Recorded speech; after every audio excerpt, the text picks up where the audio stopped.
When I was 7 years old and my sister was just 5 years old, we were playing on top of a bunk bed. I was 2 years older than my sister at the time. I mean, I'm 2 years older than her now, but at the time that meant she had to do everything that I wanted to do, and I wanted to play war. So we were up on top of our bunk beds, and on one side of the bunk bed, I had put out all my G.I. Joe soldiers and weaponry, and on the other side were all my sister's Milos and ponies and ready for a cavalry charge. There are differing accounts of what actually happened that afternoon, but since my sister is not here with us today, let me tell you the true story, which is my sister is a little bit on the clumsy side, and somehow, without any help or push from her older brother at all, suddenly Amy disappeared off of the top of the bunk bed and landed with us crash on the floor. And I nervously peered over the side of the bed to see what had befallen my fallen sister, and saw that she had landed painfully on her hands and knees on all fours on the ground. I was nervous because my parents had charged me with making sure that my sister and I played as safely and as quietly as possible. And seeing as how I had accidentally broken Amy's arm just 1 week before,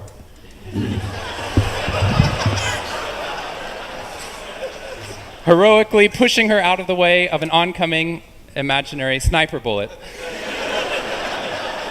for which I have yet to be thanked. I was trying as hard as I could. She didn't even see it coming. I was trying as hard as I could to be on my best behavior, and I saw my sister's face this wail of pain and suffering and surprise, threatening to erupt from her mouth and threatening to wake my parents from the long winter's nap for which they had settled. So I did the only thing my little frantic 7-year-old brain could think to do to avert this tragedy. If you have children, you've seen this hundreds of times before. I said, Amy, wait, don't cry, don't cry. Did you see how you landed? No human lands on all fours like that. Amy, I think this means you're a unicorn. Now that was cheating, because there's nothing in the world my sister would want more than not to be Amy the hurt 5-year-old little sister, but Amy the special unicorn. Of course, this was an option that was open to her brain at no point in the past, and you could see on my poor, manipulated sister's face conflict, as her little brain attempted to devote resources to feeling the pain and suffering surprise she just experienced, or contemplating her newfound identity as a unicorn.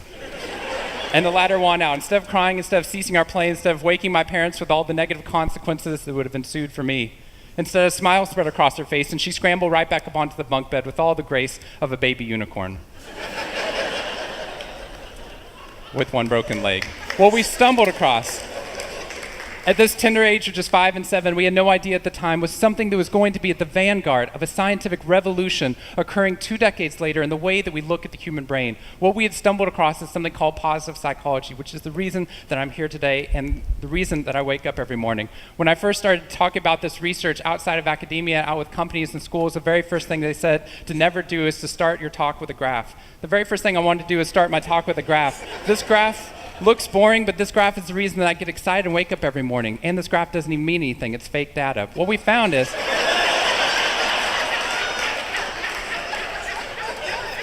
if I got this data back studying you here in the room, I would be thrilled, because there's very clearly a trend that's going on there, and that means that I can get published, which is all that really matters. The fact that there's one weird red dot that's up above the curve, there's one weird in the room, you know who you are, I saw you earlier. That's no problem. That's no problem, as most of you know, because I can just delete that dot. I can delete that dot because that's clearly a measurement error, and we know that's a measurement error because it's messing up my data. So one of the very first things that we teach people in economics and statistics and business and psychology courses is how, in a statistically valid way, do we eliminate the weirdos? How do we eliminate the outliers? So that we can find the line of best fit, which is fantastic if I'm trying to find out how many Advil the average person should be taking, too. But if I'm interested in potential, if I'm interested in your potential, or for happiness, or productivity, or energy, or creativity, what we're doing is we're creating the cult of the average with science. If I ask a question like, how fast can a child learn how to read in a classroom? Scientists change the answer to, how fast does the average child learn how to read in that classroom? And then we tailor the class right towards the average. Now, if you fall below the average on this curve, then psychologists get thrilled, because that means you're either depressed, or you have a disorder, or hopefully both. We're hoping for both, because our business model is if you come into a therapy session with one problem, we want to make sure you leave knowing you have 10. So you'll keep coming back over and over again. We'll go back into your childhood if necessary, but eventually what we want to do is to make you normal again. But normal is merely average. And what I posit, and what positive psychology posits, is that if we study what is merely average, we will remain merely average. Then instead of deleting those positive outliers, what I intentionally do is come into a population like this one and says, why? Why is it that some of you are so high above the curve in terms of your intellectual ability, athletic ability, musical ability, creativity, energy levels, your resiliency in the face of challenge, your sense of humor? Whatever it is, instead of deleting you, what I want to do is study you. Because maybe we can glean information, not just how to move people up to the average, but how we can move the entire average up at our companies and schools worldwide. The reason this graph is important to me is when I turn on the news, it seems like the majority of the information is not positive. In fact, it's negative. Most of it's about murder, corruption, diseases, natural disasters, and very quickly, my brain starts to think that's the accurate ratio of negative to positive in the world. What that's doing is creating something called the medical school syndrome, which if you know people who have been to medical school during the first year of medical training, as you read through a list of all the symptoms and diseases that could happen, suddenly you realize you have all of them. I have a brother-in-law named Bobo, which is a whole other story. Bobo married Amy the unicorn. Bobo called me on the phone from Yale Medical School. And Bobo said, "Shawn, I have leprosy." Which even at Yale is extraordinarily rare. But I had no idea how to console poor Bobo because he had just gotten over an entire week of menopause. See, what we're finding is not necessarily the reality that shapes us, but the lens through which your brain views the world that shapes your reality. And if we can change the lens, not only can we change your happiness, we can change every single educational and business outcome at the same time. When I applied to Harvard, I applied on a dare. I didn't expect to get in, and my family had no money for college. When I got a military scholarship 2 weeks later that allowed me to go, suddenly something that wasn't even a possibility became a reality. When I went there, I assumed everyone else would see it as a privilege as well, that they'd be excited to be there. Even if you're in a classroom full of people smarter than you, you'd be happy just to be in that classroom, which is what I felt. But what I found there is while some people experienced that, when I graduated after my 4 years and then spent the next 8 years living in the dorms with the students, Harvard asked me to. Wasn't that guy. But what happened...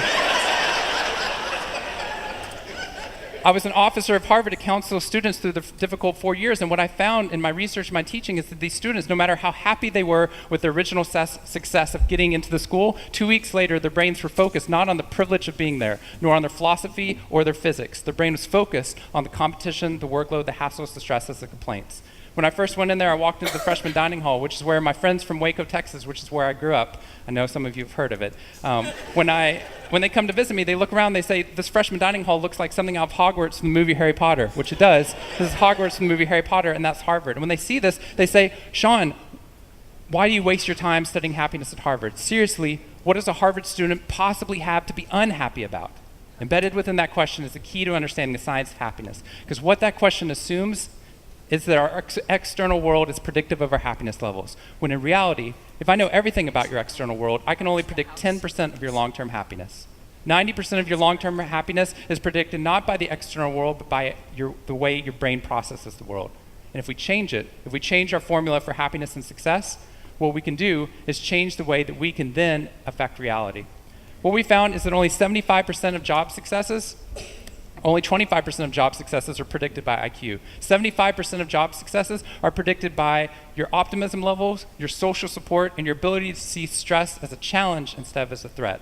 I talked to a boarding school up in New England, probably the most prestigious boarding school, and they said, "We already know that." So every year, instead of just teaching our students, we also have a wellness week, and we're so excited. Monday night, we have the world's leading expert coming in to speak about adolescent depression. Tuesday night is school violence and bullying. Wednesday night's eating disorders, Thursday night is illicit drug use, and Friday night we're trying to decide between risky sex or happiness.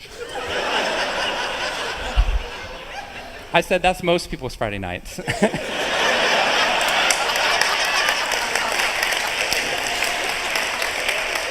Which I'm glad you liked, but they did not like that at all. Silence on the phone. And into the silence, I said, "I'd be happy to speak at your school, but just so you know, that's not a wellness week, that's a sickness week." What you've done is you've outlined all the negative things that can happen, but not talked about the positive. The absence of disease is not health. Here's how we get to health. We need to reverse the formula for happiness and success. In the past 3 years, I've traveled to 45 different countries, working with schools and companies in the midst of an economic downturn. And what I found is that most companies and schools follow a formula for success, which is this: if I work harder, I'll be more successful. And if I'm more successful, then I'll be happier. That undergirds most of our parenting styles, our managing styles, the way that we motivate our behavior, and the problem is it's scientifically broken and backwards for 2 reasons. First, every time your brain has a success, you just change the goalpost of what success looked like. You got good grades, now you have to get better grades. You got into a good school, now you have to get a better school. You got a good job, now you have to get a better job. You hit your sales target, we're gonna change your sales target. And if happiness is on the opposite side of success, your brain never gets there. What we've done is we've pushed happiness over the cognitive horizon as a society. And that's because we think we have to be successful, then we'll be happier. But the real problem is our brains work in the opposite order. If you can raise somebody's level of positivity in the present, then their brain experiences what we now call a happiness advantage, which is your brain at positive performs significantly better than it does at negative, neutral, or stressed. Your intelligence rises, your creativity rises, your energy levels rise. In fact, what we found is that every single business outcome improves. Your brain at positive is 31% more productive than your brain at negative, neutral, or stressed. You're 37% better at sales. Doctors are 19% faster, more accurate at coming up with the correct diagnosis when positive instead of negative, neutral, or stressed, which means we can reverse the formula. If we can find a way of becoming positive in the present, then our brains work even more successfully as we're able to work harder, faster, and more intelligently. What we need to be able to do is to reverse this formula so we can start to see what our brains are actually capable of. Because dopamine, which floods into your system when you're positive, has two functions. Not only does it make you happier, it turns on all the learning centers in your brain, allowing you to adapt to the world in a different way. We found that there are ways that you can train your brain to be able to become more positive. In just a 2-minute span of time, done for 21 days in a row, we can actually rewire your brain, allowing your brain to actually work more optimistically and more successfully. We've done these things in research now in every single company that I've worked with, getting them to write down 3 new things that they're grateful for 21 days in a row, 3 new things each day. And at the end of that, their brain starts to retain a pattern of scanning the world not for the negative, but for the positive first.